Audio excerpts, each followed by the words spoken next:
Hello, everyone. Welcome to the Apogee Up Close webcast. Just before we get started, and to allow time for a few more people to join us, there are just a couple of housekeeping details we want to call out. So at the bottom of your screen, you will see multiple engagement tools. You can move those around, suit your viewing preferences. And additional resources are also available in the resource list towards the bottom of your screen. We encourage you to download any resources or links that you might find useful there. And obviously, for the best viewing experience, we are recommending that you're on a wired internet connection as opposed to wireless, and close all of the unnecessary tabs that you might have open. And at any time, if you have questions during the session, feel free to ask those. There's actually a Q&A module tool also at the bottom. You can see that on the screenshot here. Feel free to ask your questions, and at the end, we'll spend some time going through those questions and answering them. And if we don't get to it, don't worry, we will capture all those questions and we'll get to it later today after we've finished the webinar. And also, the biggest questions that we get asked is, can you get a recording of today's event? And actually, we are recording it, and we will send that out also afterwards if you need to share it with your coworkers or team members, etc. Okay, sound good? Let's get into it. So this is API First Opportunities that will grow your business value. And we're going to cover 4 of them, 4 big opportunities for you to look at and in your organization. Welcome. My name is Chris Hood, strategist at Google Cloud. And before we get started, also, I want you to recognize my email address is here. Feel free to jot that down, take a screenshot, whatever it is. It's very easy. chrishood@google.com. And same thing, if you have a question that we don't get to throughout this session, feel free to email me, and I'm happy to spend some time talking to you about whatever your needs are. Quick overview of today's discussions. We're going to start by defining what API First really means and why it matters. We'll then dive into those 4 key opportunities that I've been alluding to. And then, of course, like I said, we'll also save some time at the end to ask questions and anything else that you want to cover just before we close out. So let's start by looking first at where APIs have gone over the course of their lifetime. Over the years, we've seen really this evolution happen. API started off as a way to improve access. And real quickly, if you don't know what an API is, make sure you're all in the right spot. API stand for Application Programming Interface. Okay, and they started off as this RESTful alternative to SOAP, ways of connecting and engaging access between systems. We moved then to this integration level where we saw system or software A connected to system or software B. You know, the ability to send and receive data between systems. Unfortunately, today, right now, a lot of organizations still think of APIs in this manner as an integration tool. But as we've seen enterprises become more mature, they've reached this experience view of APIs. They look at it from their customer's perspective and their ability to deliver connected experiences that their customers are looking for, such as your ability to deposit a check at your bank or loyalty rewards, or even like if you went to order coffee this morning and picked it up mobily.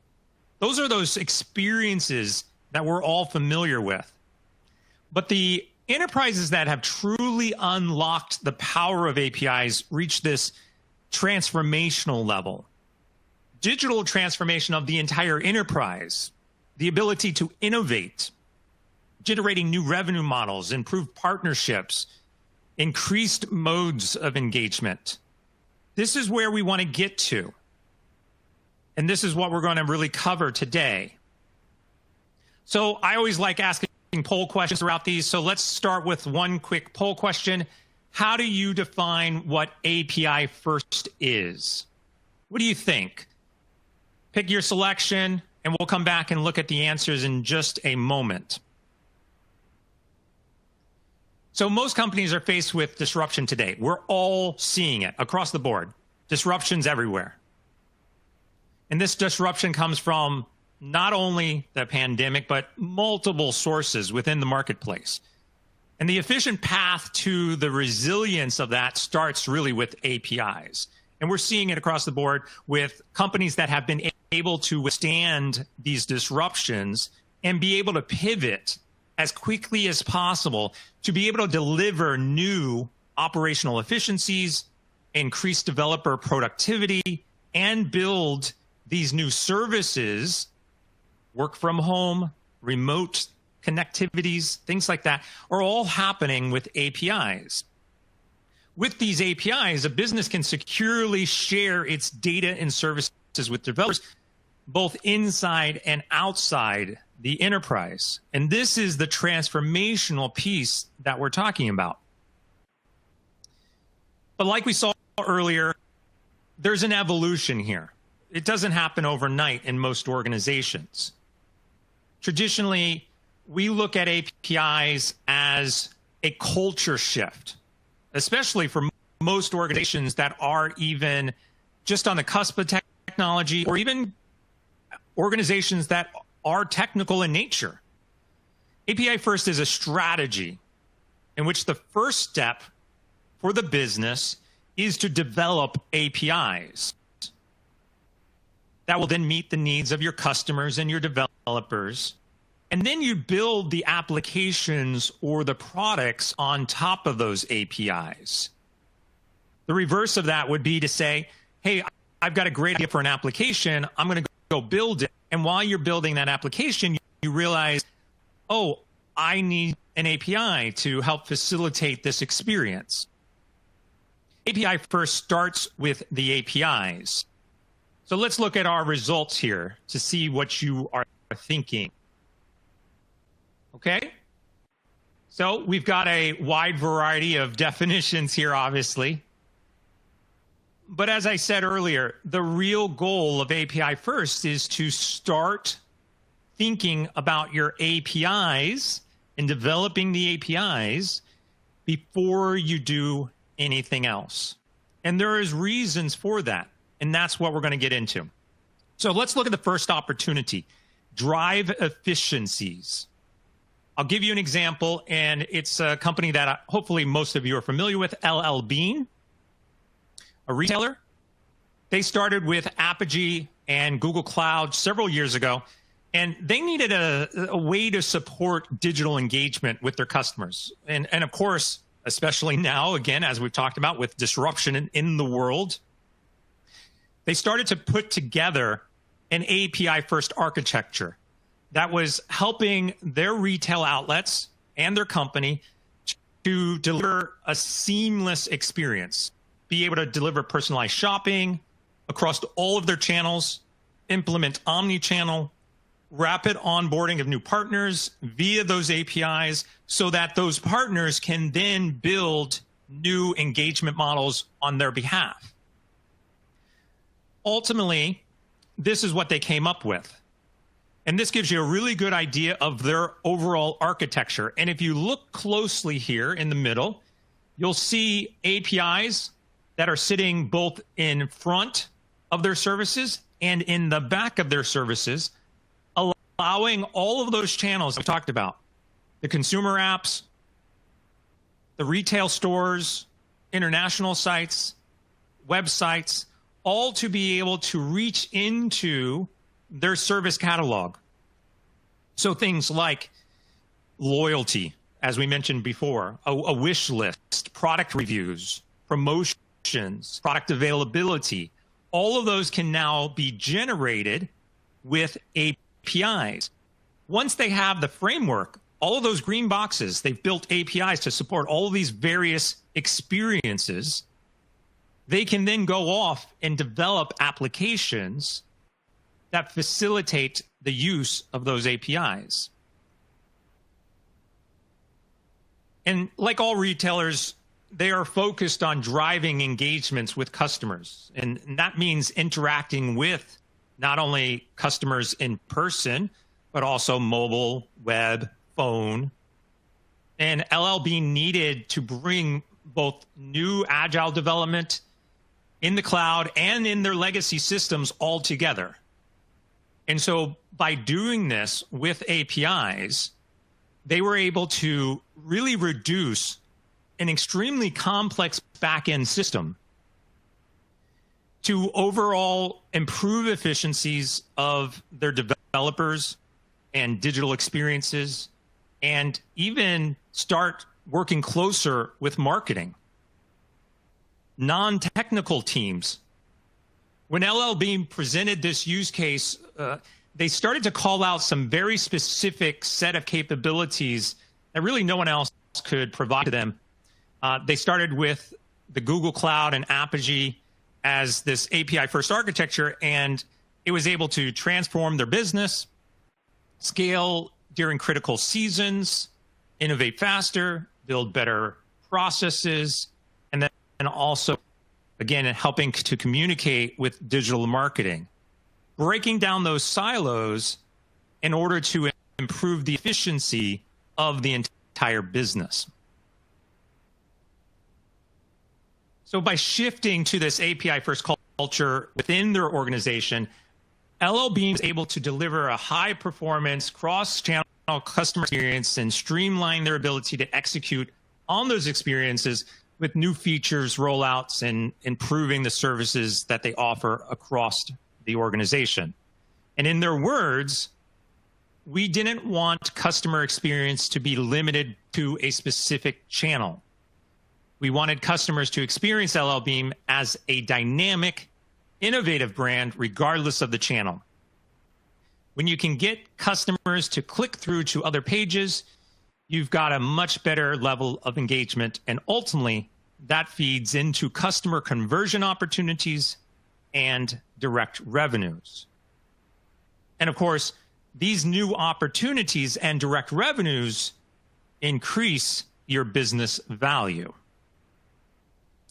So let's look at another one. Our second opportunity, accelerate your time to market. So by 2020, that is today, and this is really amazing. This research was by Forbes last year, and obviously they weren't predicting anything else happening in 2020, but connected experiences will overtake price and product as the key differentiator. And 86% of buyers will pay more for that experience. It really is amazing if we look at how much we rely today on connected experiences. I think it's probably more than 86%. But that is our goal. Our buying decisions are based on the experience that we need to achieve. And the businesses that have this API-first mentality are readily available to make these pivots and build these new connected experiences and deliver them to the market faster. You're all familiar, of course, with this scenario. APIs let you quickly build these experiences, such as, hey, Google, and you can fill in the blank with whatever you want. You've probably done it today. But how about these statements? Do any of these sound familiar to your team? Let's use machine learning to provide a personalized list of recommended products to our customers. We need to supply logistics data to some new delivery partners.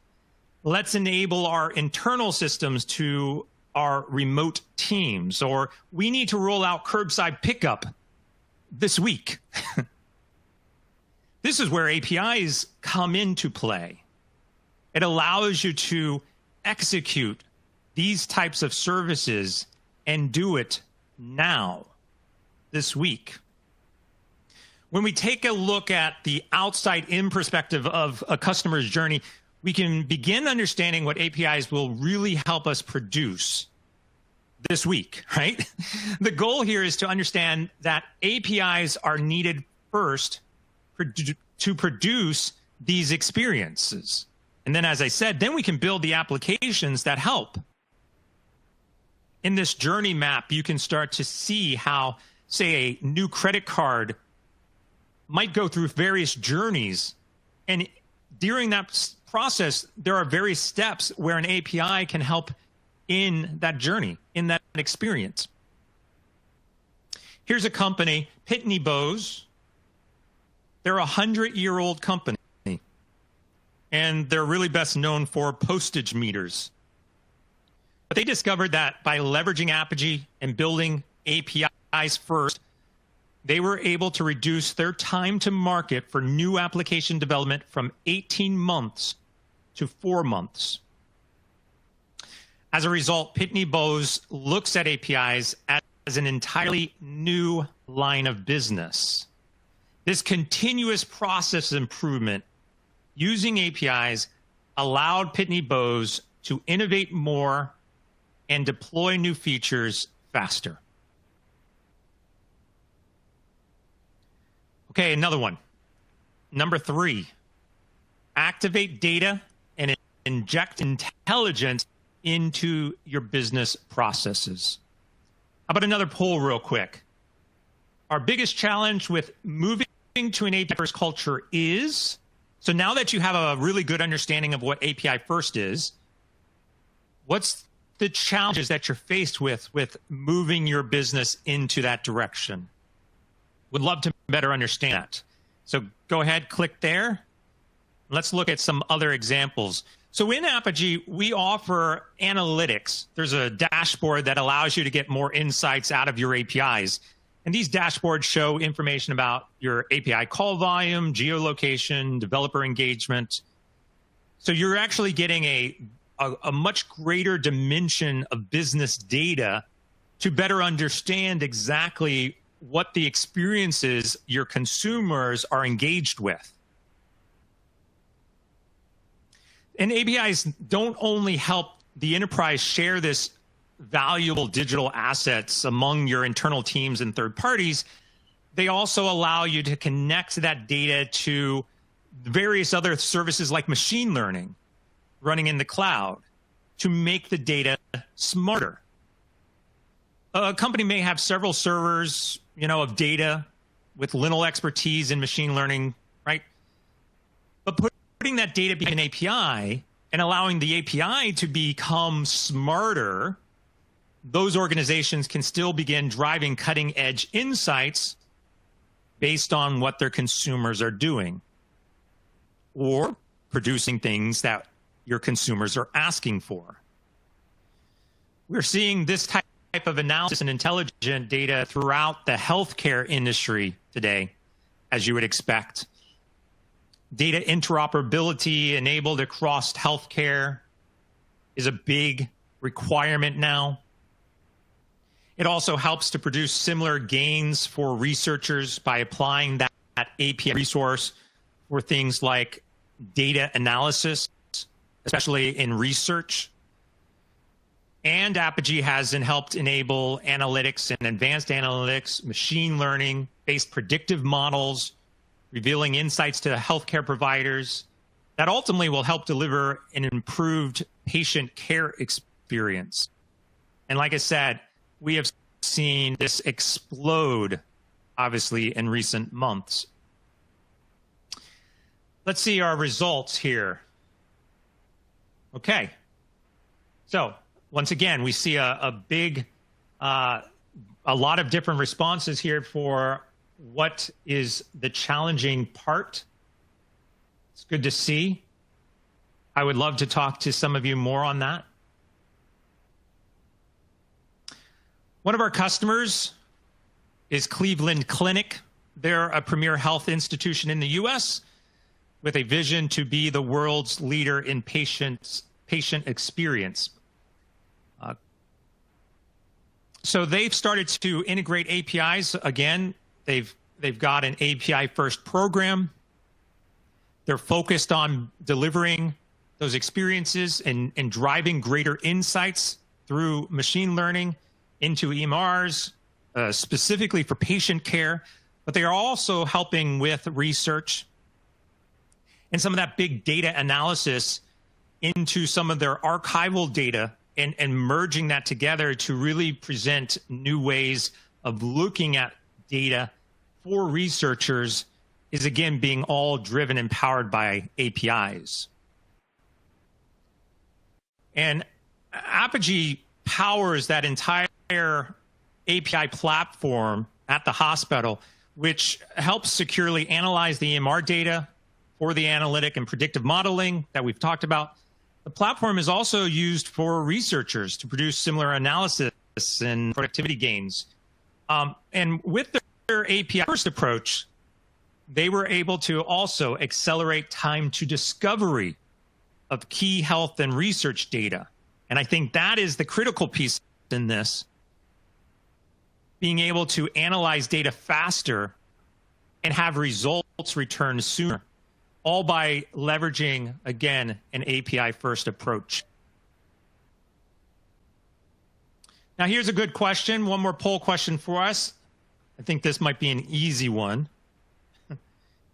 If you could make money from your data and APIs, would you? Let's see what we have on that one. So believe it or not, you can actually monetize your APIs. And so our fourth opportunity is unlocking new business models and revenue opportunities with APIs.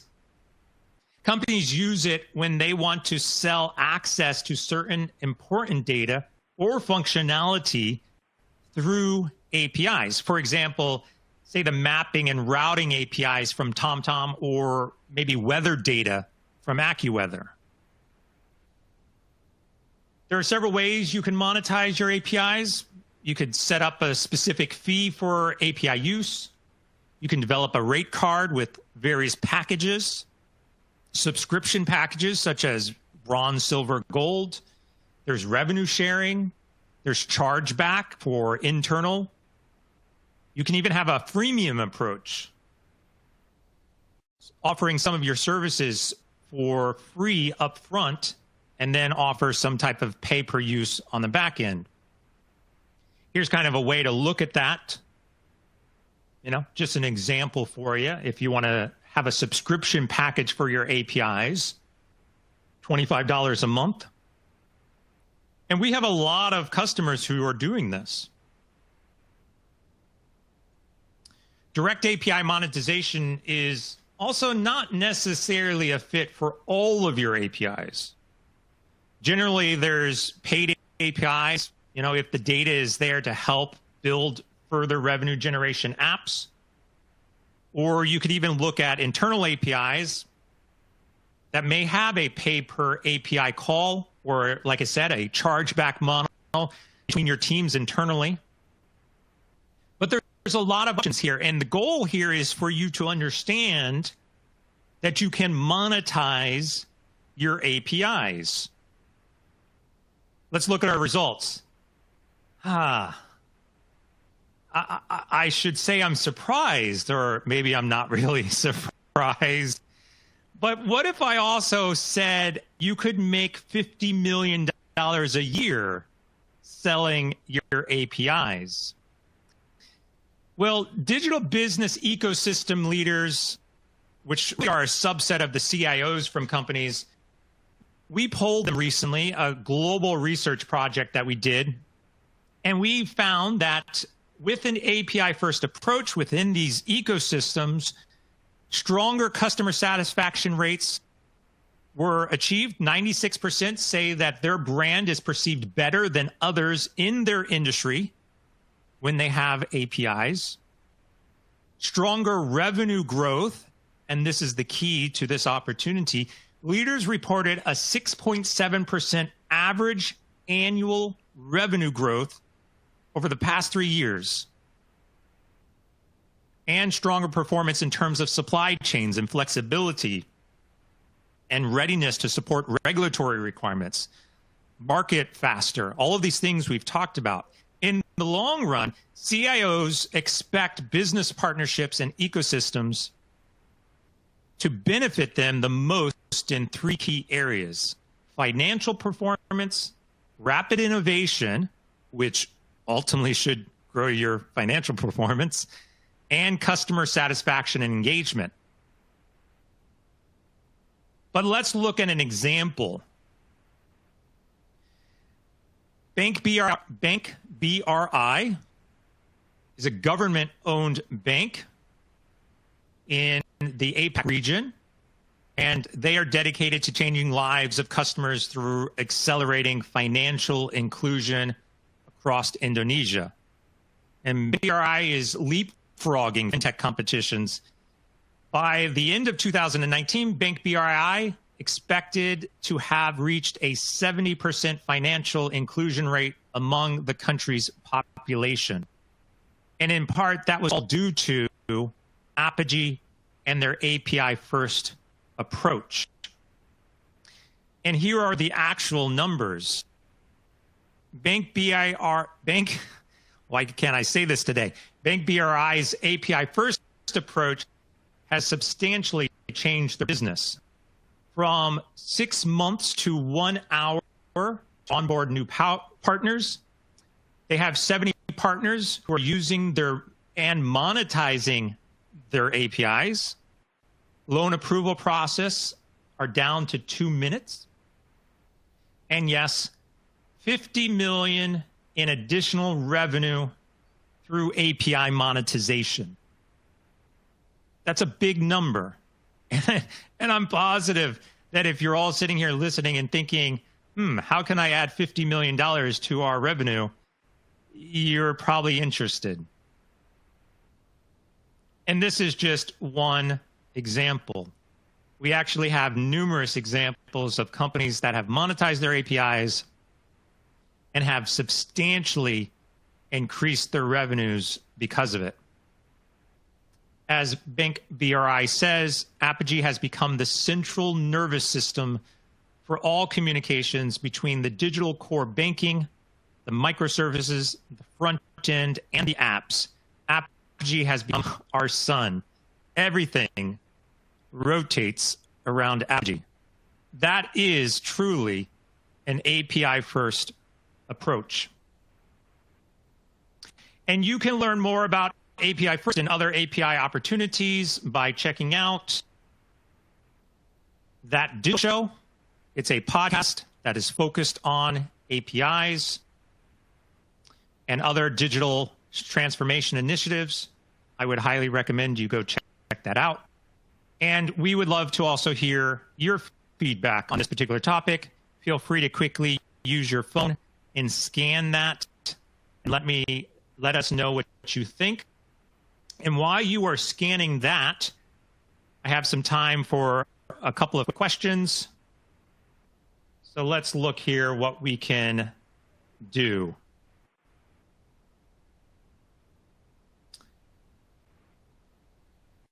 Okay. So somebody asked, what is the difference between API first and outside in? That's a good question. So outside in, the outside in perspective is typically a design perspective. It's basically saying that we want to better understand what our customers' needs are first and working our way from the outside, that perspective, inward. So we say, customer, consumer, what is it that you want? And then we go and we build an application that facilitates that. API first is basically saying you're going to build the APIs first before you build the application second. So if we combine those together, then what you really should be doing is you should be taking the outside in perspective, understanding what your consumers want, building APIs that are going to meet the needs of that perspective from the outside in. And then once you have those APIs, begin building the applications that are going to take advantage of those APIs. Hopefully that makes sense. Let's see. What resources would you recommend as a framework to consider where we might uncover API opportunities in our business? That's a great question. So I believe potentially in the resources here on this webinar, there might be a link called Compass. If not, you could do a Google search for Apogee Compass. And Apogee Compass is a 10-dimension guided survey that will actually help you to better understand where your organization is in terms of maturity, and then what you need to do to help you unlock, find what those opportunities are within your organization so that you can basically become more digitally mature. So go look that up. That's Apogee Compass. Like I said, it might be in your resources. And if not, then here you go. Once again, here's my email address. Feel free to write that down. Send me an email and I will send you the link to it. And that goes for anybody else. If you have any questions about this presentation, or if you want to talk specifically about your business needs, or if you have some questions that you would like to spend some time with, feel free, let me know, email me. I'm happy to help. I do see several questions coming in. Unfortunately, we're out of time. This was so much fun. I appreciate everybody sticking in and participating with me with the poll questions. Thank you for your time. Once again, if you have questions, we will reach back out to you. We have this recorded. We'll share a link to the recording, and we'll also be sure to answer all of your questions in a follow-up email. Okay? Thank you, everyone. Appreciate you. Thank you for joining, and we'll see you on our next webinar.